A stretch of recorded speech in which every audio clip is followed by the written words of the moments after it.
Hello everyone, I am Minidroit. Have you ever played Grow games? I see you were a kid in the early 2010s, logging on to YA, and just burning through these simple trial and error experiences. I love the art style and general friendliness of the game. They're just so cozy and welcoming. Honestly, I probably would not be the gamer I am today if it weren't for these simple games. Luckily, the creator, Nakayama, has archived many of their classic games on the EYEZMAZE website, and it pains me to hear they suffer from the aftermath of debilitating heart disease. There's a link in the description to monetary support him. Please do give him what you can. He has a family that he loves dearly, and he's been crucial to my formative years as a person. Recently, I've just had an interest in games I played as a kid and stopped playing along the way. So let's check out some of EYEZMAZE's warming experiences.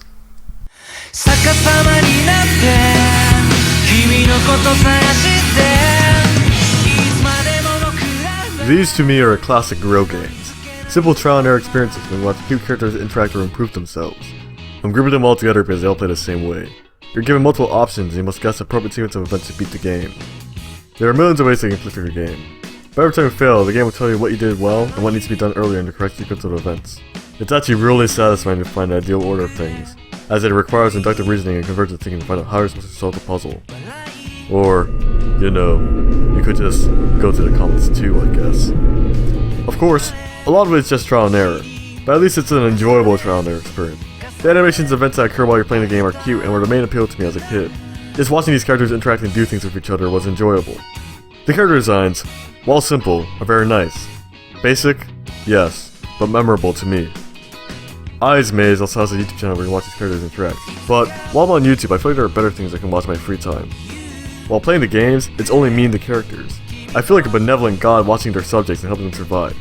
The simplicity of the games are as jarring as I have nothing to compare it to while I'm playing it. Some of the highlights in the Trial and Error series include Grow Recovery, a game I remember playing as a kid and I'm glad to see that it remained unchanged with the HTML5 conversion. Grow Comeback, because I find the premise funny. You help a retired hero return to action and get rejected by his Tinder date. Grow Cube has the most content of all the recreated games. It's another classic I remember playing as a kid. And finally, Grow Island is probably the definitive Grow game. It has the most outcomes, choices, and to me, is the most fleshed out Grow game in the series. This game seems to be educational in nature. It guides people on what college majors are about. Though, I don't know that there are many completed college kids who take their major advice from EYEZMAZE. Some of the trial and error games have reported to Android devices, but I don't own one and I really don't want to get blue stacks just to review them. They appealed to me as a kid because they're easily accessible on my browser. The iOS ones are region locked too, so I don't feel like trying them out right now. It's a shame too. I played Grow RPG a lot as a kid, but the only version of it that I can play now is a mobile version for Android. Granted, there are many options to play Flash games on custom browsers, but I can't be bothered to do so. Plus, EYEZMAZE has other games to review, like...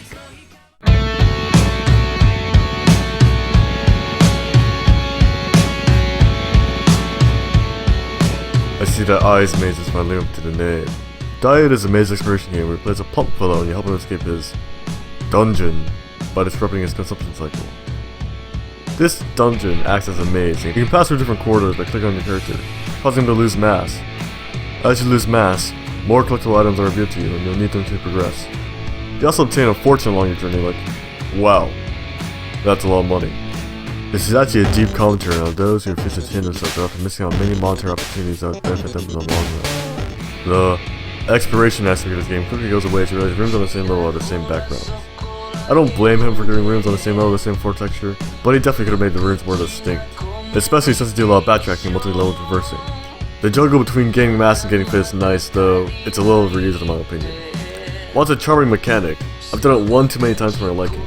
Oh, also, I really don't like how EYEZMAZE telegraphs important events in this game. For example, you pass through this bright yellow room and clearly have to be a certain size to do something, but when you are the right size, nothing happens. Okay. Later on, your character becomes electrically charged and dies. However, when you die, you stay electrically charged for a little. If you're yelling at your screen trying to tell me to enter your yellow room electrically charged, it's only evident to you because I made it evident to you. The game does not telegraph this well, at all.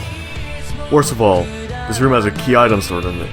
Not only is this puzzle poorly telegraphed, your character is only charged temporarily for very few moves. And let me tell you, the amount of moves you need to reach the room is not enough.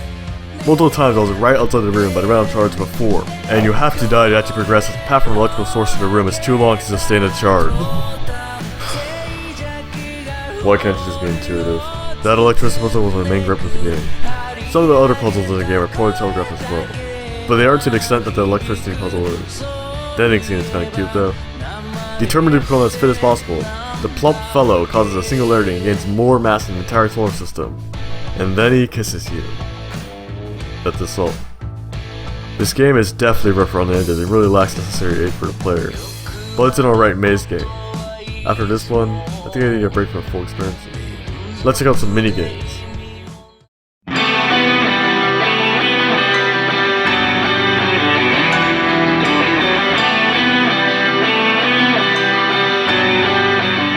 The icon on EYEZMAZE's website, affectionately titled Flash Game, is a collection of EYEZMAZE's old Flash projects archived using third-party software.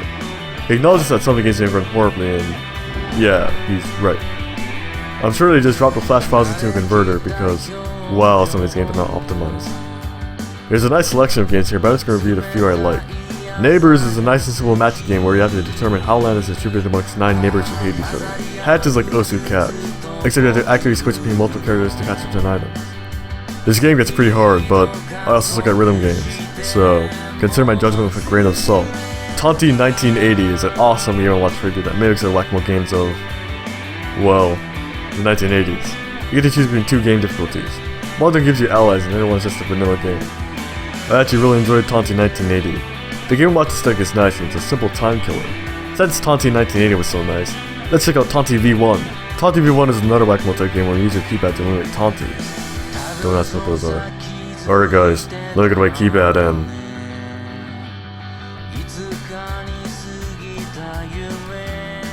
I don't think I can play this one. Solitaire is... Solitaire.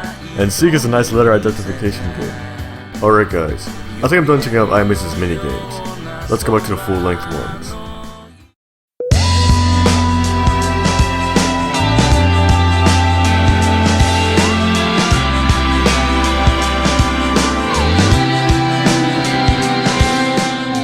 This is another maze game, but personally, I think that's more interesting than Diet was mechanically. Firstly, this is the only 3-dimensional EYEZMAZE game I've seen, and it's kinda like Pac-Man if it were 3D. While it is 3-dimensional, the movement is fixed in 4 directions and you only displace yourself with the up arrow. The 3 other directions are used for turning, which is... interesting. I have very mixed feelings about this type of movement. On one hand, this is probably the best way you could handle movement controls in a 3D space like this. But on the other hand, it's super clumsy and unintuitive. When you walk to an impassable boundary, instead of being able to just hit the back key and move backwards, you have to run to the boundary, get pushed back, press the back key, and then press the forward movement key. Why is it like this? Why is the forward key the only movement key? These controls are bungling and I don't like them at times.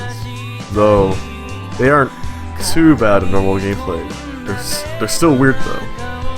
Personally, I think this game is more fun than Diet was, because instead of being reliant on losing and gaining mass, which you can only do in one room, all you have to do is explore and gather items.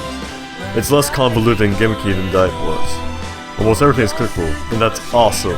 I've always loved exploration in 3D games, and this one's stripped it down to its essentials. And it works. EYEZMAZE just has a really charming way of presenting and differentiating his games, mostly through his art style and the general feel of them.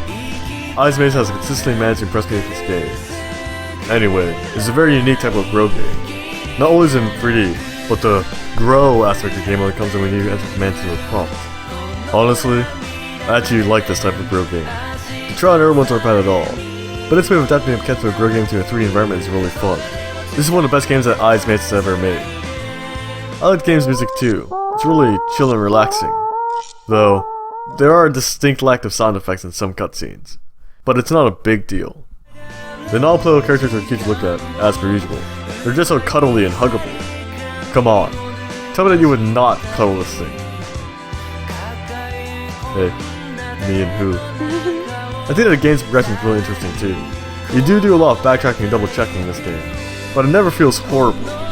You get into a groove during the mid-game and maniacally write down every connection on the paper next to you. The scene changes are very nice too. There are buttons for it to change the environment. My favorite one is the grass one, just because it's pretty mellow, and, I mean, how do you expect me to like this one so gaudy? The grow aspect of the game is most emphasized with this guy, Sunboy. I didn't play this game. It's actually interesting to see how EYEZMAZE manages to make 3 new events out of the same character. Sunboy is actually super important in the frozen section, which I can say is awesome. I love the shift in mood as you enter the enemy's territory. You feel like you're trying to sneak into a base while staying out of sight, and that's an awesome move Nakayama really uses. Hell, the only thing that comes close to it is this minigame in EYEZMAZE's art collection. Hatched today. This is honestly a super cool ending animation, and it really shows off how skilled on Nakayama is as an animator. Also, Carbon Dog. The post game is nice to go through. All the NPCs are more lively and are doing different things. This is probably the only game to be physics accurate since there's no sound in the space part of the game. Sunboy is revealing the moon, and the couple fucked. Overall, I believe that this is a definitive EYEZMAZE game. It really shows how Nakayama can succeed when playing a non-standard gameplay concept. I really enjoyed revisiting EYEZMAZE's games. It's really cool to see how the man who defined my early childhood has grown as a developer, artist, and content creator. Honestly, his current games are better than what I had as a kid. He's gone from a simple flash game developer to a skilled browser game maker. Again, I urge y'all to support him as he recovers from the aftermath of heart surgery. His surgery must have been an eye-opening moment for him, as he often cites it as the time he was born again. I'm proud of him, and his determination to continue influencing the lives of those who follow him. I don't want to say I love him, because I don't know him, but I greatly appreciate him as a person. And with that, those are my final remarks. Bye all.